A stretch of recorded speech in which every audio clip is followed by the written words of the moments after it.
एक दिन गौतम बुद्ध अपने शिष्यों के साथ कुटिया में बैठे थे। सभी शिष्य आज जानना चाहते थे कि मोक्ष कैसे प्राप्त किया जा सकता है। इसलिए उन्होंने बुद्ध जी से निवेदन किया कि वो आज मोक्ष पर उपदेश दें। शिष्यों की बात मानकर बुद्ध जी ने एक कहानी सुनाना शुरू किया। यह कहानी थी एक जल्लाद और भिक्षुक की। अपने राज्य का मुख्य जल्लाद, जिसने बहुत से गुनाहगारों को दंड दिया था, अब वह रिटायर होकर राज्य से बाहर एक कुटिया बनाकर अपना जीवन व्यतीत कर रहा था। उसे हमेशा लगता था कि उसने कितने लोगों की हत्या की है, वह कितना पापी है। ऐसे ख्यालों से वह हमेशा घिरा रहता था। वह अपना सारा दिन पश्चाताप में ही गुजारता था। एक दिन वह रोज की तरह इन्हीं ख्यालों में खोया हुआ खाना खाने के लिए थाली परोस रहा था। तभी उसको दरवाजे से किसी की आवाज आई। उसने बाहर जाकर देखा तो एक भिक्षुक खड़ीडाचा था। भिक्षुक के चेहरे को देखकर ही जल्लाद समझ गया कि भिक्षुक बहुत ही लंबी साधना के बाद आज उठा है और भूख से व्याकुल भी है। जल्लाद के मन में आया कि जिंदगी भर तो मैंने बस हत्याएं ही की हैं, आज मौका मिला है कुछ पुण्य कमाने का, तो इसे गंवाना नहीं चाहिए। उसने भिक्षुक को अंदर बुलाया और अपनी खाने की थाली उसे दे दी। भिक्षुक खाना देखकर बहुत प्रसन्न हुए।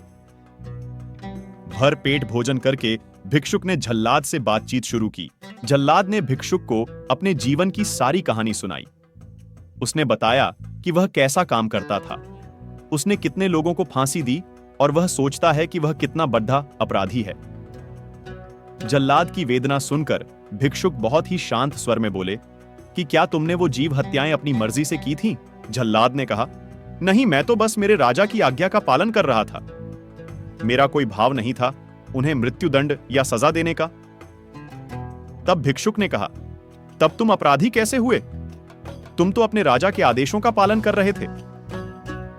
जल्लाद को एहसास हुआ कि वह किसी गलत काम के लिए जिम्मेदार नहीं था, उसका कोई दोष नहीं है। वह तो सिर्फ अपना दायित्व पूरा कर रहा था। इस प्रकार जल्लाद का मन शांत हुआ। फिर भिक्षुक ने जल्लाद को उपदेश दिया और उससे विदा ले ली। भिक्षुक को विदा करके जब जल्लाद वापस घर में आया, उसकी मृत्यु हो गई, जिसके बाद उसको मोक्ष प्राप्त हुआ। इतना कहकर बुद्ध जी ने कहानी को विराम दिया। सभी शिष्य बहुत ही आश्चर्य के साथ बुद्ध जी की ओर देख रहे थे। किसी को समझ नहीं आ रहा था कि जिसने इतनी हत्याएं की हो, उसे मोक्ष कैसे प्राप्त हो सकता है। तब एक शिष्य ने यह दुविधा बुद्ध जी के सामने रखी। बुद्ध जी ने तब शिष्यों को समझाया कि भिक्षुक के उपदेश से जल्लाद को ज्ञान प्राप्त हो गया था।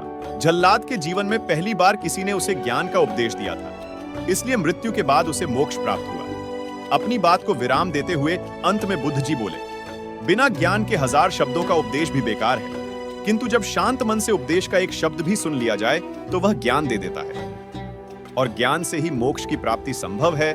कहानी ने हमें सिखाया कि अपने कर्तव्यों का पालन बिना किसी दुर्भाव के पूरी निष्ठा के साथ करना चाहिए।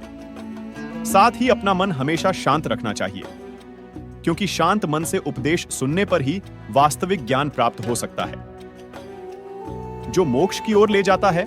इस तरह की कहानियों के लिए चैनल को सब्सक्राइब जरूर करें, अपना प्यार जरूर दें। धन्यवाद।